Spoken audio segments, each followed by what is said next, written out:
अस्सलामुअलैकुम एवरीवन। आज का हमारा जो लेसन है वो है chapter number 1 Mr Chips and we are focusing on paragraph number 3 and paragraph number 4।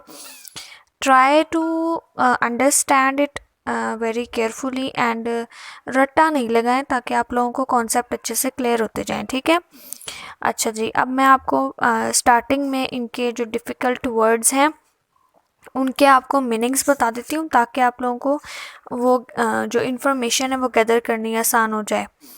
ठीक है, अब आप लोगों ने अगर मीनिंग्स क्लियर होते जाएंगे तो आप लोगों के लिए आसान होता जाएगा कि आप लोग उसको ट्रांसलेट आसानी से करते जाएं। तो अब हम लोग थर्ड पैराग्राफ के मीनिंग्स देख लेते हैं। इंडीड दर हकीकत, मैटर मसला, सिप चुस्की लेना, फोर्टनाइट 2 हफ्ते का अरसा, शरी हल्की शराब, हॉरेबल खौफनाक, डिजीज़ बीमारियाँ, लकी खुशकिस्मत, रिमार्केबल गैर मामूली। फेनलैंड्स होते हैं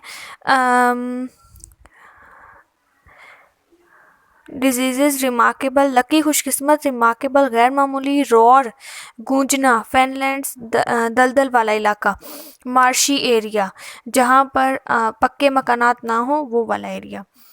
रॉर होता है गूंजना, जैसे मेक अ नॉइस। ठीक है, लॉबी होता है पोर्च बरामदा, विस्पर होता है सरगोशी करना यानी मरमर से सॉफ्टली, लुक आफ्टर निगहदाश्त करना, टेक केयर ऑफ, स्ट्रेन का होता है दबाव एक्सर्शन या फोर्स लगाना, रॉन्ग का होगा मसला बीमारी, मैटर हो सकता है प्रॉब्लम।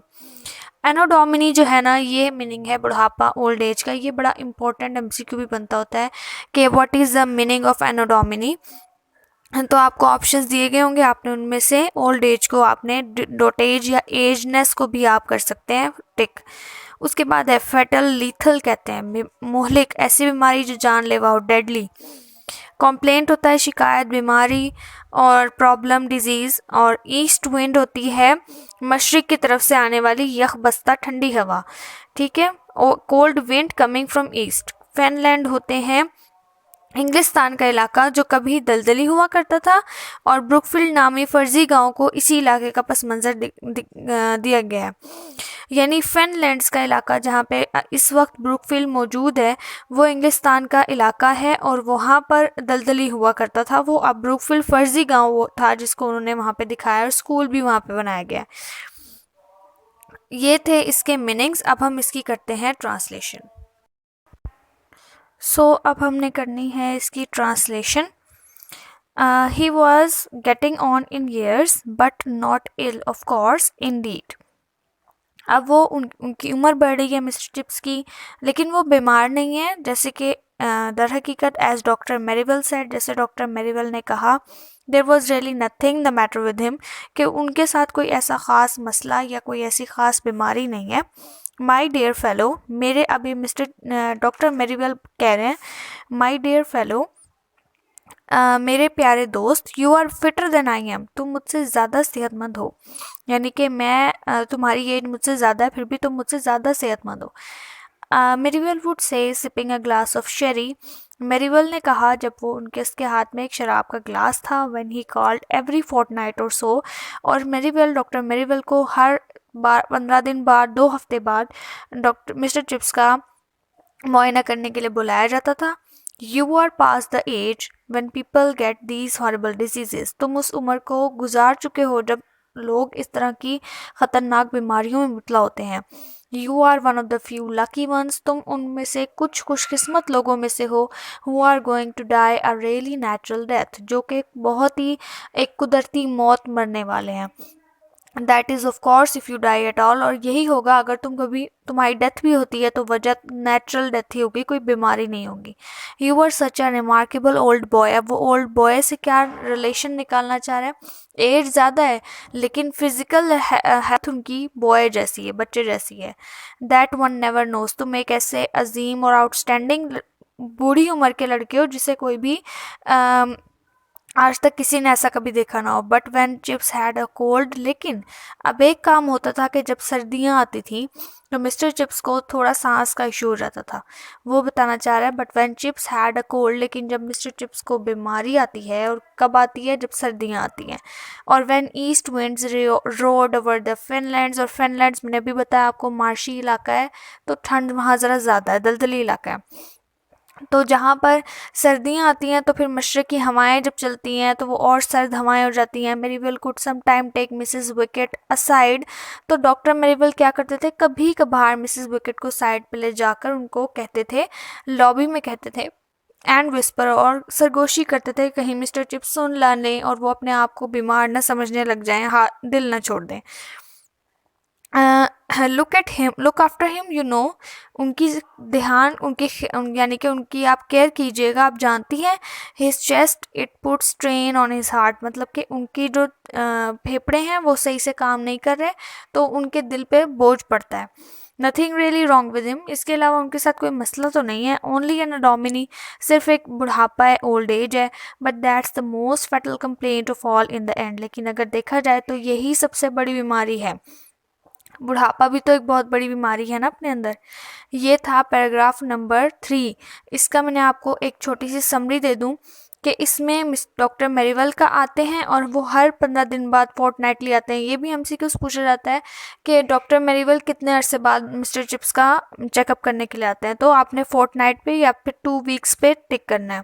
उसके बाद है कि जब अब मिस्टर डॉक्टर मेरीवेल कहते हैं कि आपको कोई बीमारी नहीं है, लेकिन फिर वो थोड़ा लॉबी में ले जाके मिसेस विकेट को कहते हैं कि आपने इनका ध्यान रखना है, क्योंकि इनके दिल पे थोड़ा प्रेशर हो सकता है, इनको सांस का इशू हो सकता है, लेकिन और कोई मसला नहीं है, सिर्फ एज है। लेकिन फिर एंड में फिर वो दोबारा इस बात की नफ़ी कर देते हैं कि ओल्ड एज भी तो एक बहुत बड़ी बीमारी है, अपने ही अंदर एक बीमारी है।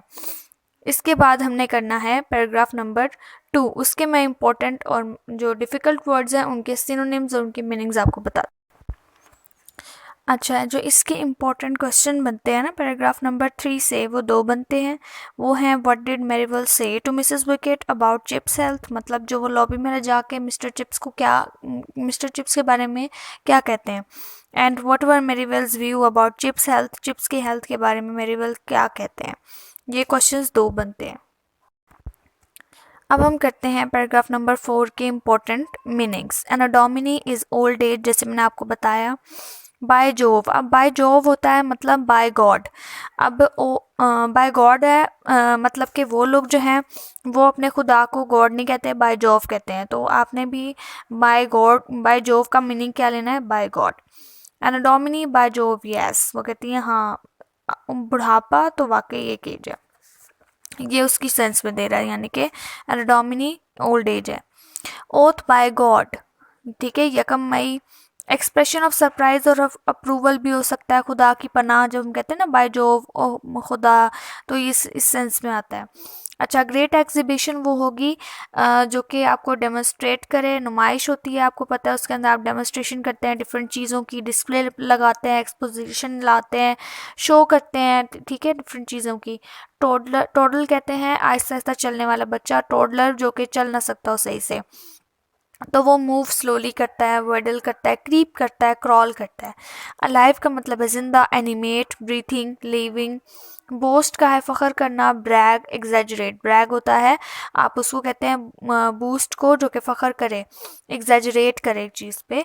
बिसाइड्स के अलावा, also, as well, in addition, moreover. Franco Prussian war, ये एक बहुत फेमस फ्रेंच वॉर थी, फ्रेंच और जर्मन की वॉर थी जो 1870 में हुई थी। फिनोमेना हम कह सकते हैं इवेंट को, इंसिडेंट को, अकरेंस को, कि ये काम इस वक्त हुआ। Put in for, offer, do, arrange, पेश करना। रैग्ड होता है नफरत होना, यानी कि hated, contemptible, abominated. Good deal, खासा, काफ़ी, considerable, to a great extent, मतलब गुड डील आप उसे फील कर सकते हैं इस हद तक। प्रिलिमिनरी, इब्तदाई, initial, beginning, preparatory. Flowers, fluorescent, खुशबू, जिसमें से फ्रेग्रेंस आए सेंट आए परफ्यूम की।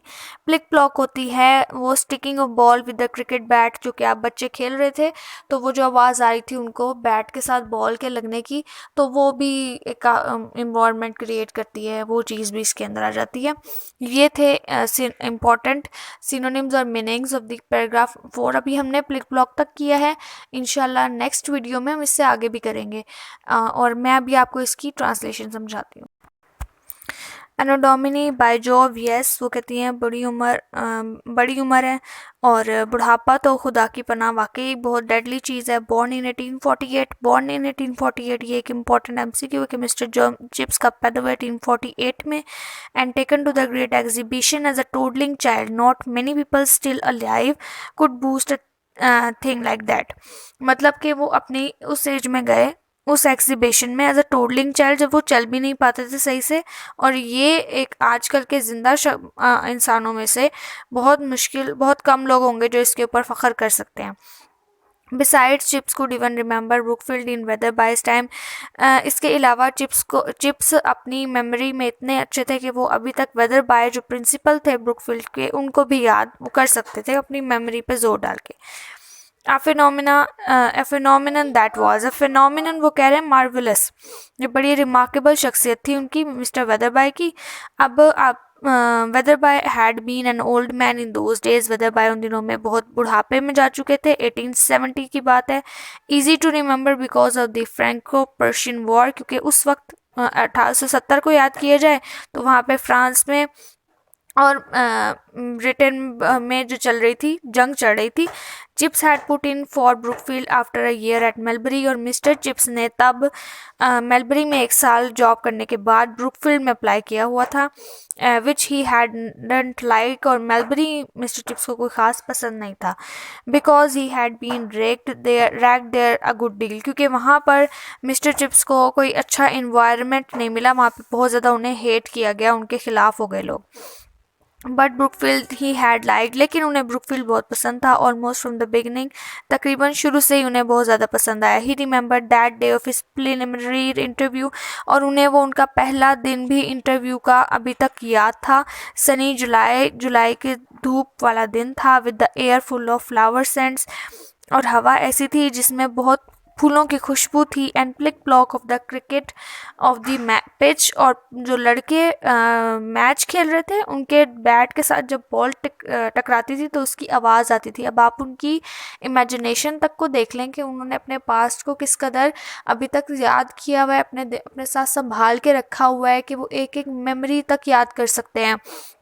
एज अ टोडलर चाइल्ड, एक इंसान के दिमाग में इतनी इन्फॉर्मेशन नहीं रह सकती कि अपने टोडलर डेज़ को भी याद रखे, लेकिन मिस्टर चिप्स के हाँ उनको याद है कि मैंने अपने 1848 में मैं कहाँ गया, क्या क्या इन्जॉय किया, और उनको 1870 की वॉर भी याद है जब उन मेलबरी में थे, वो चल रही थी, और उनको ब्रुकफील्ड का टाइम भी याद है, और उनको अपना पहला इंटरव्यू भी याद है जब उनको ना सिर्फ इंटरव्यू बल्कि उसके इर्द गिर्द का जो इन्वायरमेंट था उस दिन का पूरा वो सिनेरियो बता रहे हैं कि वो जुलाई का डे था और सनी था, और उसके अंदर air full of flower scents थी, मतलब कि हवा में फूलों की खुशबू थी। और plick plock of the cricket off the pitch, मतलब कि पिच पे वो लड़के खेल रहे थे फुटबॉल, तो उनके जो बैट के साथ बॉल टकराती थी उसकी आवाज़ से भी एक बहुत इन्वायरमेंट क्रिएट हुआ था। तो ये हम दिखाना चाह रहे हैं कि मिस्टर चिप्स अपने पास्ट में इस कदर गए हुए हैं कि रिटायरमेंट के बाद चैप्टर 1 में वो अपने उन्हीं मोमेंट्स को याद करके ज़िंदा रह रहे हैं, मतलब कि वो अपनी यादों के सहारे ज़िंदा रह रहे हैं। तो इस चैप्टर नंबर 1 के पैराग्राफ 3 एंड 4 में हमें पता लगेगा कि वो थोड़ा बहुत उनकी मेमोरी इतनी स्ट्रॉन्ग भी नहीं है कि वो कभी वेदर बाय पे जा रहे हैं और कभी स्कूल पे आ रहे हैं, मतलब कि उनकी जो इन्फॉर्मेशन है एक लम्हा वेदरवाय पे जाती है तो दूसरा लम्हा स्कूल पे आ जाती है, तो फिर यानी कि उनके दिमाग में इन्फॉर्मेशन इस कदर स्टोर है कि वो आपस में मिंगल भी हो रही है। अब वो क्यों हो रही है? क्योंकि एनाटॉमी ओल्ड एज का फैक्टर है उनके साथ जो कि उनको तंग कर रहा है। इस एज में वो अपने आप को पास्ट में लेके गए हुए हैं और बहुत ज़्यादा उन चीज़ों को भी रिमेंबर कर सकते हुए हैं जो उनको लगता नहीं है कि कोई और इस एज में कर सके, और ओल्ड बॉय कहा गया उनको इस इन टू पैराग्राफ्स में।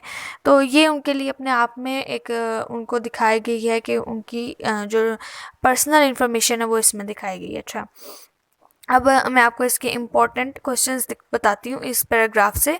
बल्कि जब कंप्लीट होगा ये पूरा पैराग्राफ, क्योंकि ये पैराग्राफ काफ़ी लंबा है, तो इसके जब है ये कंप्लीट हो जाएगा तो फिर मैं आपको इसके क्वेश्चंस शेयर कर दूँगी।